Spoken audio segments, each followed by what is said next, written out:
Brought to you by TechnoSpark 20 series smartphones.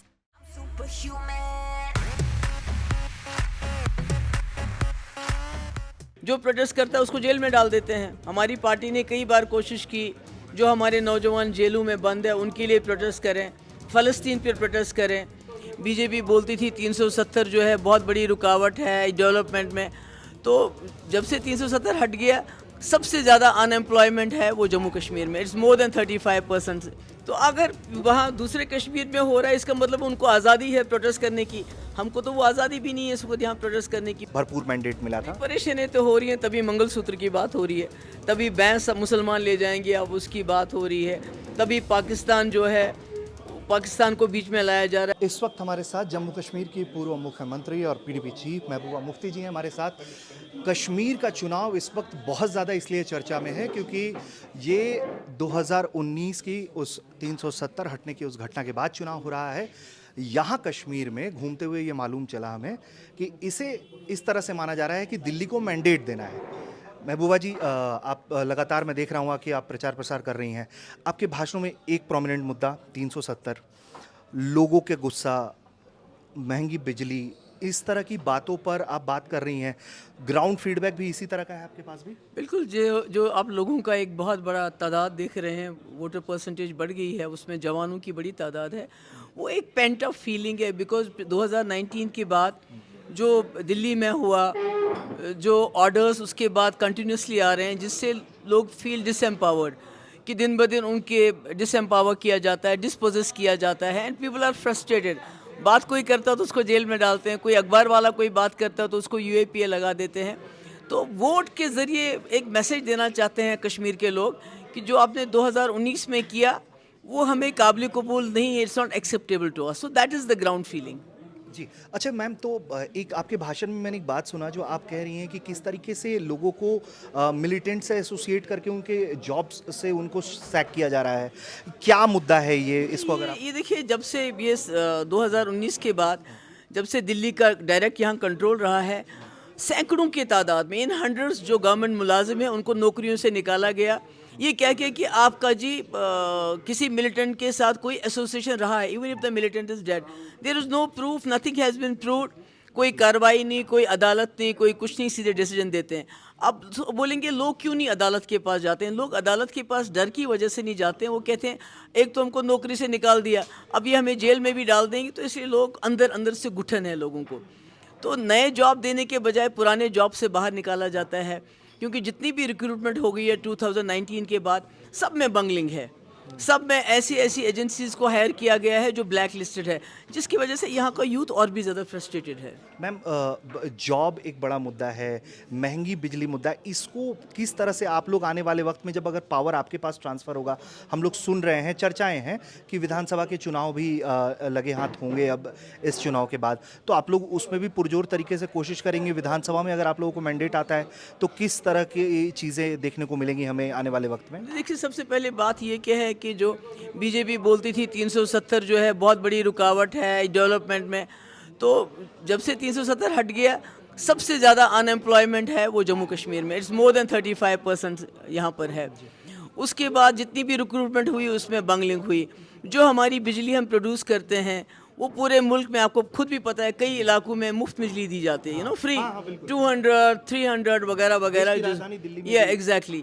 पर यहाँ जो बिजली हम बनाते हैं वो पूरे मुल्क को दी जाती है, और हमें यहाँ जब स्मार्ट मीटर जब से लगे हैं, जो गरीब लोग हैं जिनको बिजली फीस 200 300 500 देना पड़ता था, आज हज़ारों में उनका बिल आता है। तो ये भी एक बहुत बड़ा मुद्दा है। और जहाँ तक असेंबली इलेक्शन जब होंगे तो हम अपना मैनिफेस्टो लेके आएंगे, विल डील की हम बेरोज़गारी का क्या करेंगे, बिजली के जो मुश्किल आता है उसको लेके हम क्या करेंगे। दैट इज़ द टाइम, जब वो आएगा तब हम बताएंगे वो बात। जी मैम, आप लोग जम्मू कश्मीर में, आपकी बात करूं मैं तो आप एक बड़ी स्टेक होल्डर है जम्मू कश्मीर की सियासत में। आपकी सीट को चुनाव को लेकर मैं देख रहा था कि किस तरह से आपकी सीट पर 7 तारीख को चुनाव होने थे, वो 25 को हो गए।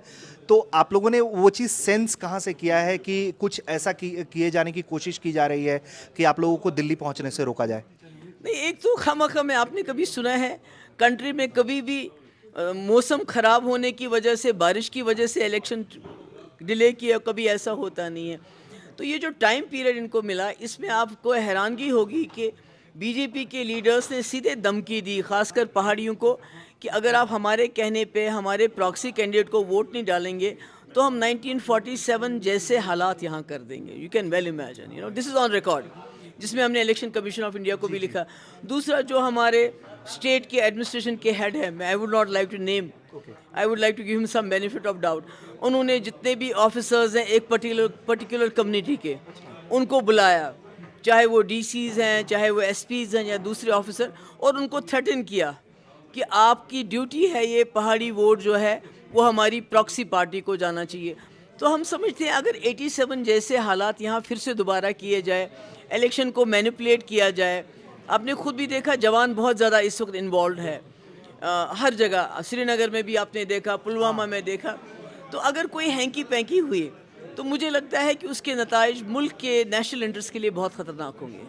आप अपनी सीट के लिए आश्वस्त हैं, या वो जो आप बात कह रही हैं, जिस तरफ इशारा कर रही हैं, उसका डर है आप लोगों को आपकी सीट पर? बिल्कुल, अभी तो जब श्रीनगर के हुए तो हमारे पीडीपी के जो हमारे वर्कर्स हैं उनको पिकअप किया गया हंड्रेड्स में। फिर जब हमने बात की, इलेक्शन कमीशन ऑफ इंडिया को लिखा, शोर मचाया, तब थोड़ा फ़र्क पड़ा। और आज जो ये जो धमकियाँ दी जा रही हैं एक पर्टिकुलर कम्युनिटी को, पूरा पीर पंचाल में इस वक्त बीजेपी, आरएसएस, दूसरे लोग प्रचारक और ऑफिसर लोग, बड़े बड़े लीडर आ रहे हैं, पैसा लेके आ रहे हैं, बाकी चीज़ें धमकियां दे रहे हैं, थ्रेटन कर रहे हैं कि अगर उनको मालूम है जो उनका प्रॉक्सी कैंडिडेट है वो हार जाएगा, उसकी कश्मीर में ज़मानत जब्त हो जाएगी, मगर सिर्फ महबूबा मुफ्ती को पीछे रखने के लिए, महबूबा मुफ्ती को पार्लियामेंट से बाहर रखने के लिए वो इतनी ज़्यादा कोशिश कर रहे हैं कि एक पर्टिकुलर कम्युनिटी का वोट उनके प्रॉक्सी कैंडिडेट को हो जाए ताकि महबूबा मुफ्ती आगे ना बढ़ सके। मैम, मेरे पास और बस 2 छोटे से सवाल आपके लिए। आप सुन रही होंगी पीओके में जो अनरेस्ट आजकल चल रहा है, तो जम्मू कश्मीर में इस मुद्दे को कैसे देखा जा रहा है? क्योंकि बाहर हिंदी बेल्ट की मैं अगर बात करूं तो वहाँ ऐसी चर्चा है कि देखो जम्मू कश्मीर में यहाँ कितना विकास हो गया और वहाँ के हालात देख लो। तो आप इसको क्या इलेक्शन के टाइम से भी कुछ इंटरलिंक करके देखती हैं, या क्या, कैसे देख रही हैं आप उस? एक्चुअली ये देखिए ना, वहाँ उनके अपने प्रॉब्लम्स हैं, जैसे हमें यहाँ बिजली की प्रॉब्लम है, हम भी सड़कों पे आना चाहते हैं, हम भी प्रोटेस्ट करना चाहते हैं, पर हमें प्रोटेस्ट करने की इजाज़त नहीं है। जो प्रोटेस्ट करता है उसको जेल में डाल देते हैं। हमारी पार्टी ने कई बार कोशिश की, जो हमारे नौजवान जेलों में बंद है उनके लिए प्रोटेस्ट करें, फ़लस्तीन पर प्रोटेस्ट करें, बिजली की जो हमारी बिजली कहीं नहीं है, बिजली फीस, उस पर प्रोटेस्ट करें। बहुत सारे इश्यूज़ पे हम प्रोटेस्ट करना चाहते थे पर करने नहीं देते हैं, बल्कि हमारे लड़कों को वहाँ थाने ले गए और उनको बोला लिख के डिक्लेरेशन दो कि हम दोबारा ऐसा नहीं करेंगे। तो अगर वहाँ दूसरे कश्मीर में हो रहा है इसका मतलब उनको आज़ादी है प्रोटेस्ट करने की, हमको तो वो आज़ादी भी नहीं है इस वक्त यहाँ प्रोटेस्ट करने की, which is very unfortunate because we are living in a democratic India. वहाँ तो डेमोक्रेसी नहीं है, हमारे यहाँ तो डेमोक्रेसी है, पर हमें इजाज़त नहीं है प्रोटेस्ट करने की। उनको है तो वो कर लें, मेरे ख्याल में प्रोटेस्ट करना हर एक इंसान का हक है। अगर उनको लगे कि उनके साथ गलत हो रहा है, जुल्म हो रहा है, तो ये तो अच्छी बात है। अच्छा मैम, एक बात का आपको बड़ा दुख नज़र आया, मैंने देखा आपके भाषणों में, जब आपकी पार्टी को लेकर एनसी की तरफ से कहा गया कि पीडीपी तो ख़त्म हो गई है, इस बात का दुख है। और आप जब भी अपने तकरीर कर रही हैं आप, तो मैं आपको 2 दिन से सुन रहा हूं, तो आपकी तकरीरों में एक प्रोमिनेंट वो चीज़ है। ये ऐसा क्यों हो गया? मतलब क्या वजह देखती हैं ऐसा करने के पीछे कि आपकी पार्टी के वजूद को ही ख़त्म करने की बात की जाने लगी? नहीं देखिए, जो जिस तरह बीजेपी ने पीडीपी को तोड़ दिया, हमारे लीडर कोई 40-50 हमारे बहुत senior x ministers, x legislators, member parliamentarians पूरा पार्टी को तोड़ के ले गए, उससे एक इम्प्रेशन क्रिएट किया गया कि पीडीपी अब ख़त्म हो गई है। हालांकि मैंने फारूक साहब से ये कहा कि वो हमारा फ़ैसला करें कश्मीर में कौन कहाँ लड़ेगा, पर अनफॉर्चुनेटली फ़ैसला करने से पहले उन्होंने मुझे बुलाना भी मुनासिब नहीं समझा।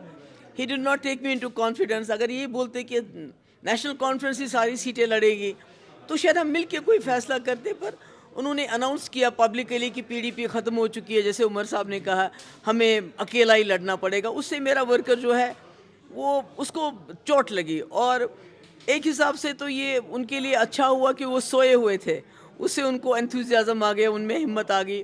और आज आप देख रहे हैं पीर पंचाल से लेके पूरा कश्मीर वादी में जो है हमारा वर्कर एक्टिव हो गए, और लोग भी पसंद नहीं करते हैं कि किसी पार्टी को अब रूल आउट करो, उस पार्टी को जिसने 3 साल में मुजफ्फराबाद रोड खोला, यहाँ के लोगों को सुकून दिया, आराम दिया, तरक्की की, तो पीपल डोंट लाइक दैट।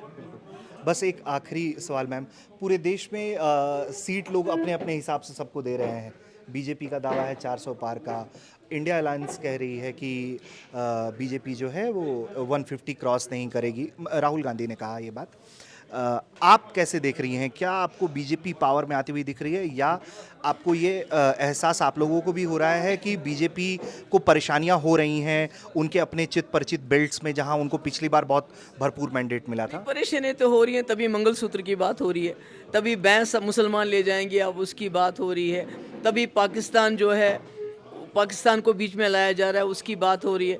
पर मुझे सबसे बड़ी बात ये आज अच्छी लगी कि राजनाथ जी सिंह ने कहा कि अब राम राज आने वाला है, तो मुझे लगता है रावण राज खत्म हो रहा है और बाकी राम राज आने वाला है।